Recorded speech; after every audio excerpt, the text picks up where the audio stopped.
Hello and good morning, everybody. Welcome to Let's Play Every Day. My name's Tim McNiff, and every day I have the distinct opportunity to welcome from Minnesota sports business and, of course, entertainment industries influencers to talk about the Minnesota sports talkers of the day, and we have them today.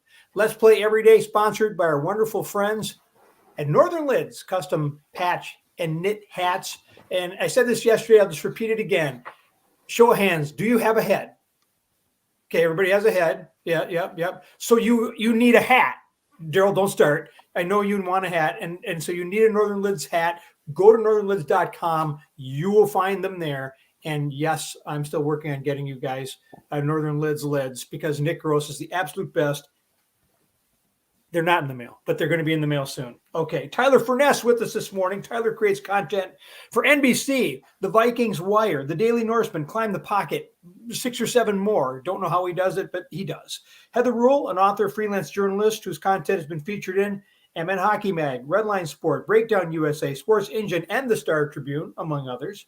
Darrell Thompson, you kind of seem like an underachiever to me, Darrell. You don't have like 7 or 8 different publications printing your every word, but you are the president of Boulder Options. That's an innovative organization focused on healthy youth development. He is also a Hall of Fame football player from the University of Minnesota and the radio analyst for the University of Minnesota football games. Back with us today again, the feature, Who is in your top 5? I'm asking our panelists to give me and you their top Minnesota Vikings running backs of all time. And yes, fullbacks are eligible. Earlier this week, Heather and Darrell shared their top 5, though I am not entirely sure that Darrell understood the question. I am looking for your top Minnesota Vikings running backs of all time, not your least favorite or your bottom 5, which Darrell, I think, somehow confused at least one of his people in that. So, Tyler, hopefully you can follow the instructions here. One quick show note.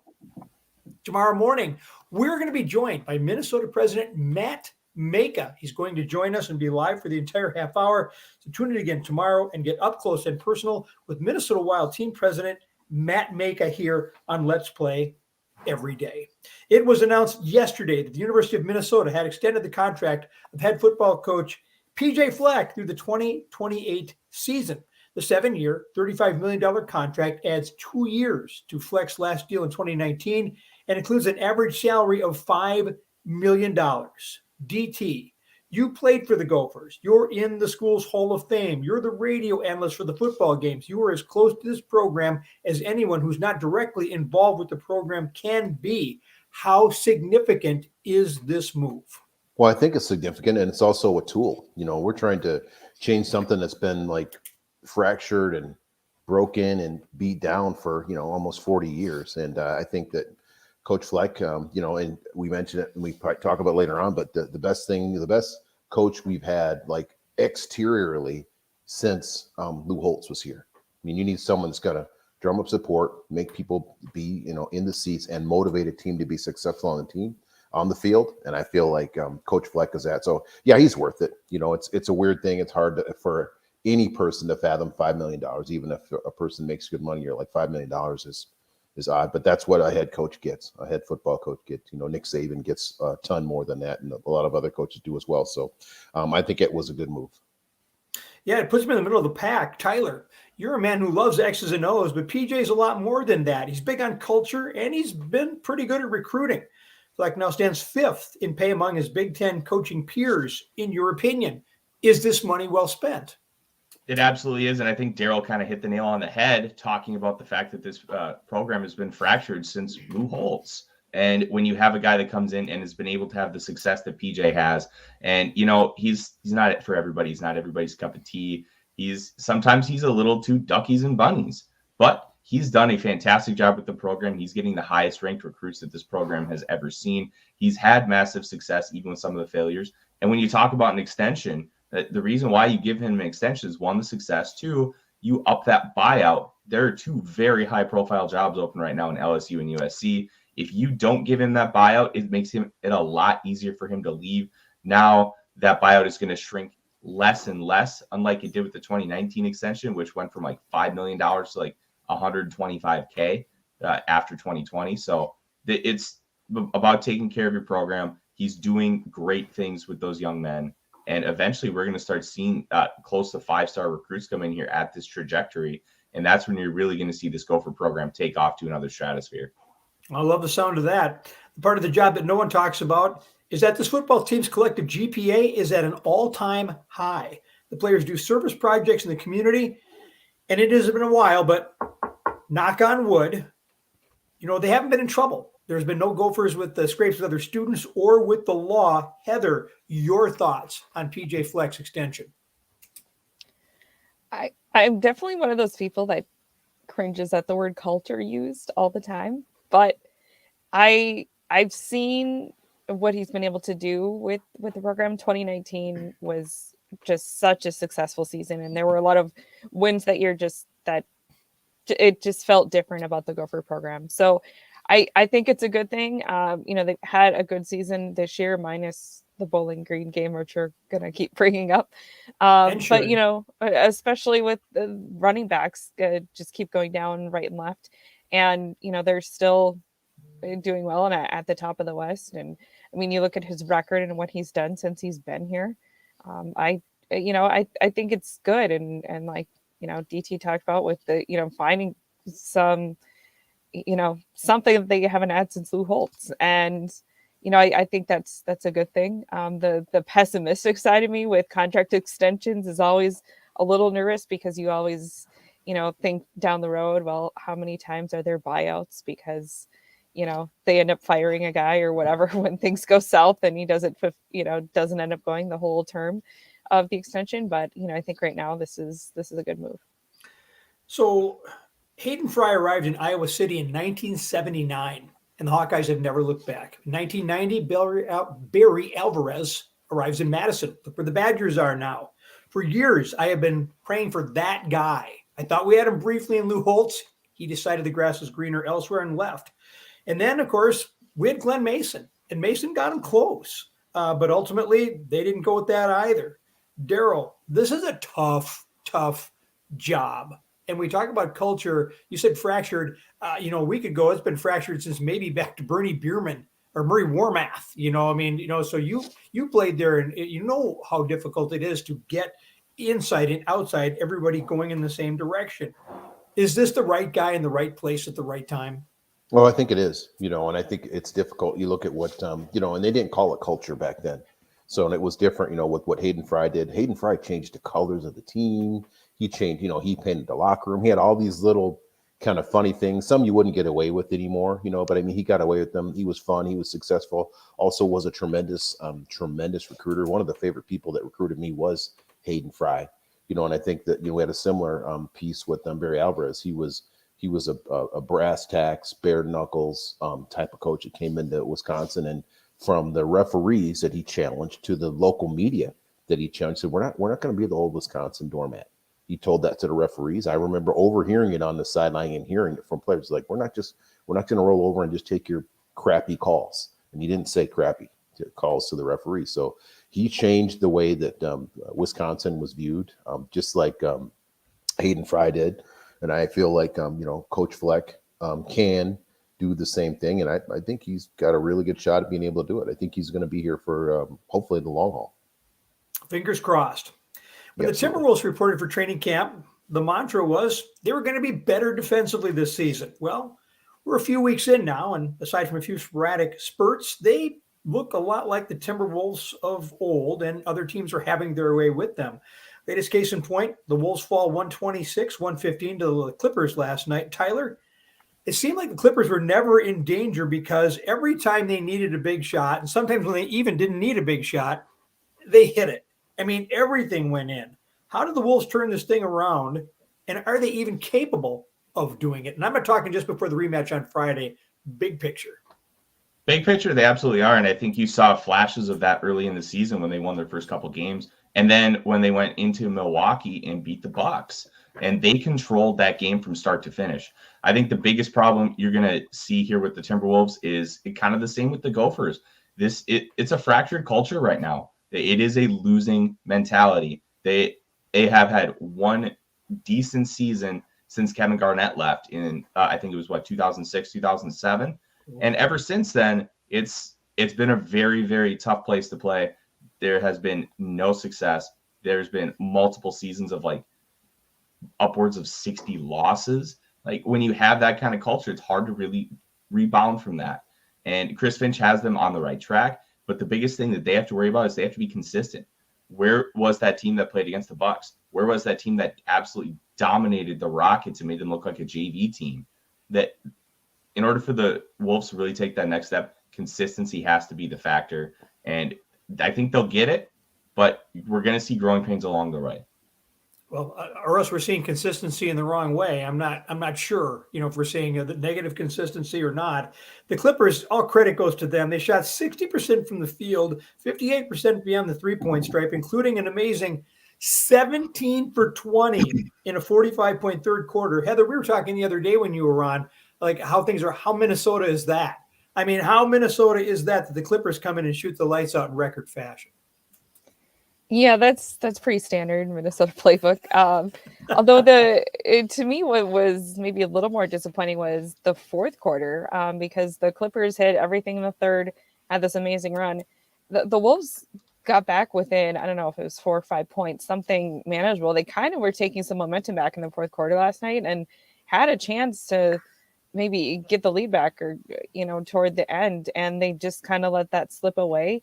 And then there were a couple other dagger type shots that they gave up. There was one 3-pointer in the corner that I don't know where any Timberwolves player was. The Clippers just had free reign on that one. And so some of the defense and their coach talked about it a little bit after the game, just not contesting the shots very well. So that's tough when they're giving up that many good chances. And it's funny, they had this great start. They won, 3 out of the 4 games. They had that great win in Milwaukee, and everyone, you can just see it on social media. Everyone was so high on them. Like, this feels different. This is a different team, the Timberwolves, and everyone's all in. And then they lost by what was it, a bucket, I think, to Denver. And I was kind of flipping around to some other games that night too, but I saw the end of that and I saw parts of it. And I just kind of said, well, we're back Minnesota with that loss. And then they had, the bad loss on Monday and last night. And so now they've lost three in a row. And I've seen, how quickly the tide turns with fans saying, same old, so obviously there's the other thing I've seen is like, well, there's a lot of season left too, obviously. But, some of the trends you've seen so far and, the consistency that Tyler talked about, that's what you need to see, the consistency of playing better than they have. Got to see it. Consistency is the word of the day. Well, the Vikings are getting about the business of preparing for Sunday's game in Baltimore. And while they're doing that, news comes out next door of Wisconsin that great quarterback and subpar human being Aaron Rodgers was in the NFL's COVID protocol and would miss Sunday's game in Kansas City. Oh, but that's not all. The NFL is looking into whether or not Rodgers has been misleading as to whether or not he's been vaccinated. Back on August 26th, when Rodgers was asked if he was vaccinated, he said, "I've been immunized." And ever since, he's been acting like a player who's been vaccinated. But now that we find out that might not be the case. Tyler, the NFL can fine and even suspend Rodgers if he's been skirting their protocol rules. Well, what are the odds of that happening when you're talking about the reigning NFL MVP and the highest profile player on a one-loss team that Darrell and I both know cheats and gets all the benefits of every good call? So this is going to be really interesting because at the beginning of the season, the NFL was very explicit in saying that they were going to come down harsh on anybody who's violating the protocols. Well, the NFL has also had a tendency to skew towards star players. So which way are they going to lean? Are they going to be ethical and they're going to do exactly what they said and come down hard on a player and a team that, quite frankly, like you could argue the Green Bay is America's team just kind of based on the national support that they have. Aaron Rodgers is a top 5 player in the National Football League, and he is beloved by everybody not in the state of Minnesota. Or are they just going to let him slide because of all those factors? I'm very fascinated to see what kind what kind of guts that Roger Goodell has. Ethically, you just have to come down on Aaron Rodgers and the Packers like you would Davis Mills and the Texans. You have to be consistent and equal across the board, but we all know that there's massive TV money at stake. Not having Rodgers this Sunday against the Chiefs is going to lose eyeballs on that football game, which is unfortunate. And it's unfortunate for fans because we don't get to see it. And it's very frustrating because Rodgers blatantly misled us. He blatantly lied. At least, for all the crap we give Kirk Cousins, at least he just said, it's personal. I'm not talking about it. And he didn't straight up give us any kind of crap. So he has not been doing all the things that Rodgers has been doing while masquerading as a vaccinated player. That's the issue here. He's been following the rules. So Darrell Thompson, I love you. And I just watched you the whole time when Tyler was saying this stuff, and you and I and Tyler too. I mean, we all know where this is going, right? Is he that much above the rules that the NFL will not and cannot come down on him? If indeed it is found that he has been doing what we think he has been doing. I don't think it's so much he's been that he's above the rules. I think that the almighty dollar is the almighty dollar. That's kind of what it comes down to, and they'll probably figure out some way to penalize him, and probably the most successful way they can do it to at least appease people for the most part is financially. We're gonna try to put something together where we sting him somewhat financially. If it comes from the league, then it can move on. But I don't think there's going to be any humongous penance pay. I think they're going to have something else is going to pop up a little bit like Urban Meyer. You hope that something else happens that is going to grab the news headlines, and it's just going to be swept under the rug like a lot of things get swept under the rug. Is there anything he can do other than lead his team to another Super Bowl win to make me like him any less?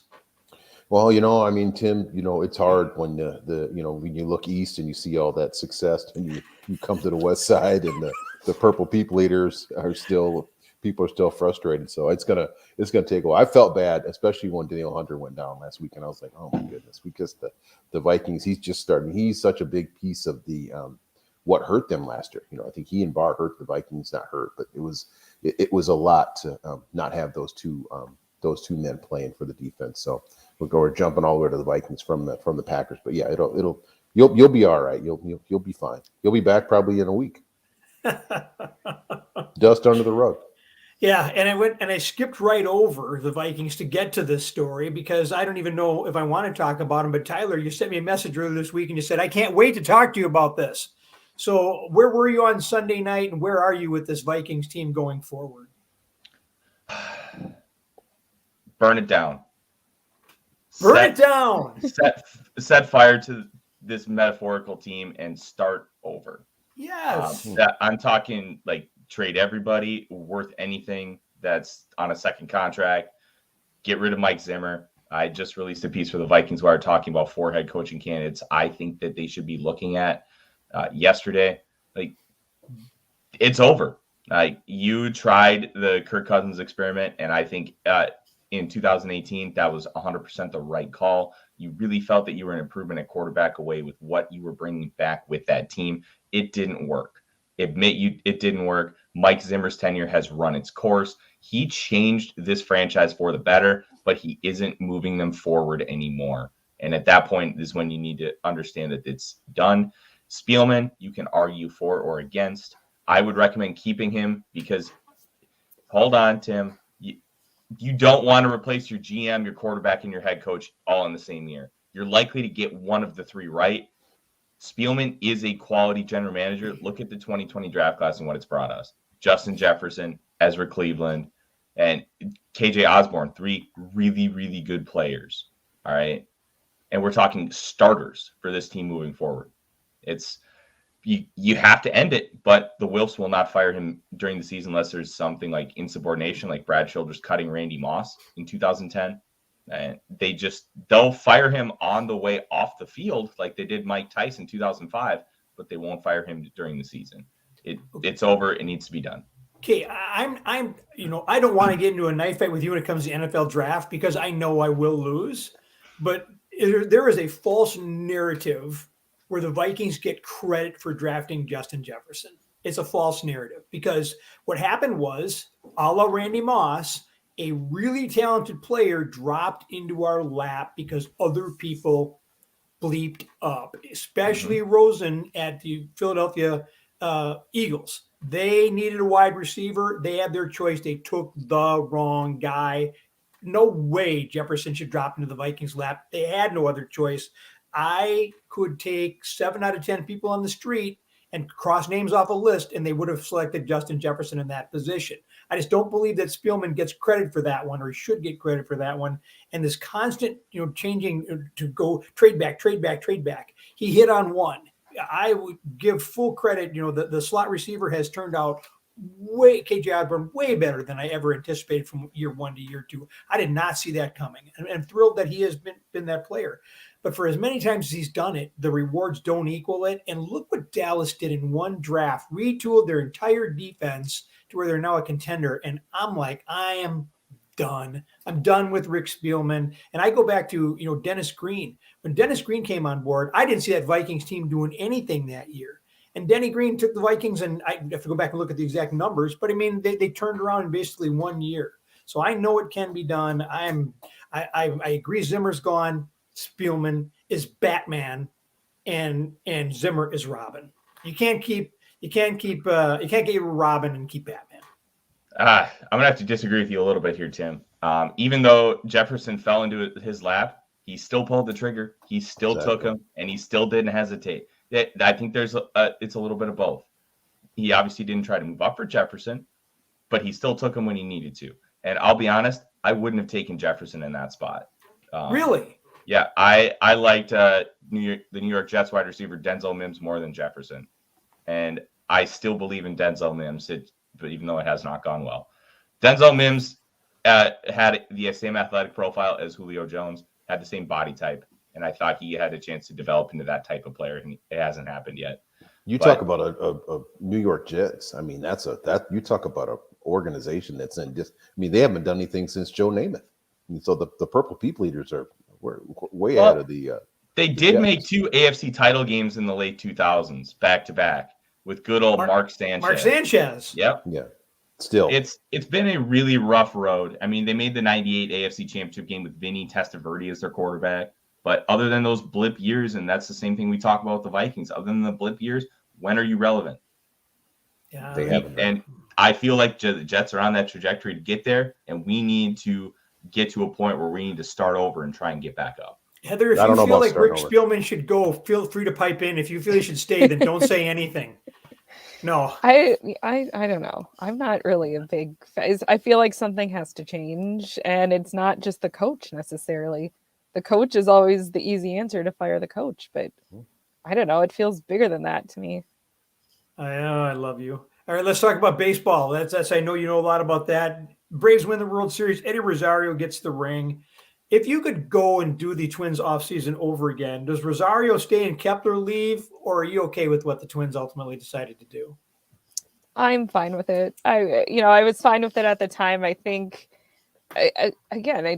there wasn't an uproar when it happened in the offseason. There wasn't, I think people were like, oh, that's too bad. But it's, it's baseball too. It's free agency. And, I don't think I think if Rosario's on the team and Kepler's not on the team that they have a different outcome the past season? I don't think so. And it's not like, Rosario got hot at the right time, and you look at the Braves acquisitions at the deadline, those 4 guys they got. That's one of the most successful trade deadlines I've ever seen in a while. That's, what those guys were able to do. And Rosario got hot. So we all got to enjoy the Eddie Rosario experience in the postseason. And that's awesome. I think that happens sometimes with guys. Jock Peterson was with the Dodgers last year. Now he won a World Series again, but it was with the Braves while the Dodgers, got beat by the Braves. So there's always going to be some of that, like, we let these players go, or, this player got traded, or this player, went to free agency, and now he's a champion and our team's still over here. I thought I saw a photo, I think it was of like the Detroit Tigers rotation. I don't know when it was from. I didn't look closely enough, but it was basically saying that all of these guys have since won World Series, since Elsewhere. They've been with Detroit. Mm-hmm. And so it's like that stuff happens. And Adrianza's on the Braves too. He gets a ring. Forgot that. So, yeah. But yeah, I'm fine with it. And, not everything is a David Ortiz situation, which I think I've said before. That's not everything is like that. Sometimes it's just baseball. such a damaged Minnesotan. Everything is the David Ortiz situation. So yeah. Hey, no, I appreciate you guys. I appreciate your difference of opinions. And you know what? I'm way too irrational when it comes to the Vikings because I know that I am going to leave this planet and I'm never going to see this football team hoist the Lombardi Trophy. It is not going to happen. Oh, Darrell, boy. you're shaking your head. Man, that's terrible. That's just the wrong attitude as a leader, as a motivational speaker around the United States, Tim. You gotta bring the positivity. We need more. That's part of what the problem is. I call it the M&M, the Minnesota mentality. Can't be like, the Yankees, we're gonna lose, and the Giants, it's big New York. The Ohio State. No. We have enough here. That's actually what I like about Edwards. Edwards, the young Yes. point guard for the Timberwolves, or off guard, whatever he is. He's got the me? Are you talking about me?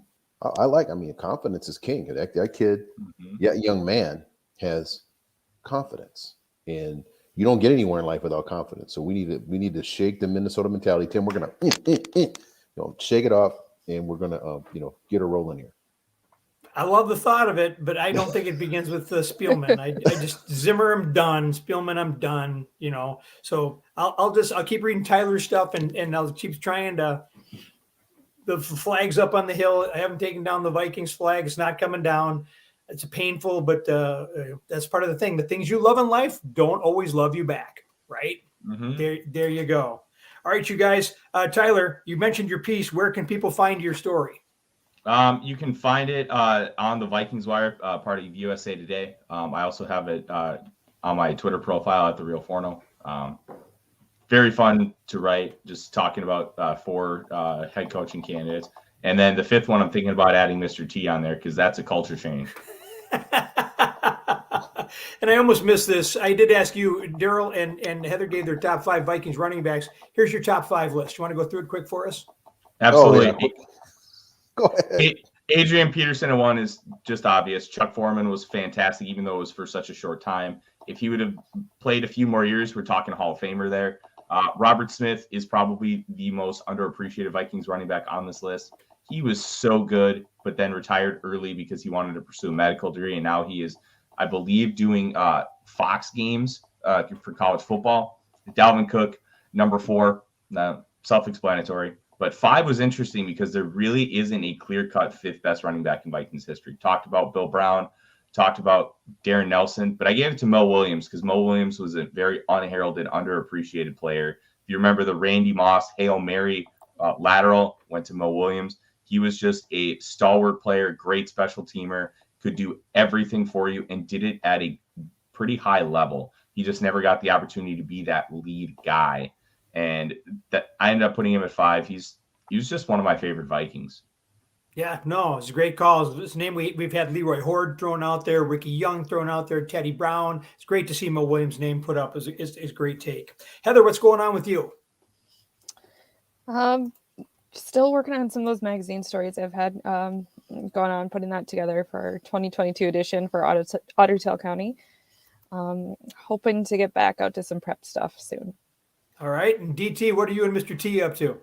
It's end of the year. So it's our end of the year campaign that's going on here at Boulder Options. So anyone that wants to think about supporting us as we get into the end of the year and you have those capital gains on those that big stock portfolio, we'd love for you to share that with the community here. So we have that going on, and then just our kind of our fall campaign. That's it. Give to the Max Day coming up. Yeah, Give to the Max Day is a fun day. Thanksgiving, all that good stuff coming up, and one of my favorite days of the year when we get the fall back this weekend. That's like literally, my wife can't understand, but that's my favorite day. We get that extra hour. I just bask in it. It's a wonderful day. Can you actually, we're of a similar age group. Can you actually sleep an extra hour? It doesn't matter to me. I'm up early anyway. No, but I get an hour. I get an hour. It's an extra. It's wonderful. Yeah. I really need to spend more time with you, Darrell. I need help.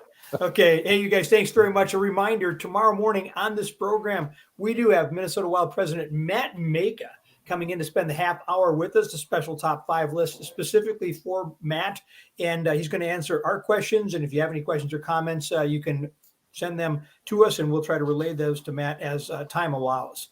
But that'll do it for this edition of Let's Play Every Day. I want to thank our good friend Nick Gross at Northern Lids for his sponsorship, helping make this program possible. As part of the LPSN, the Let's Play Sports Network. And when given the opportunity, folks, to sit on the sidelines, perhaps get in the game, let's play every day.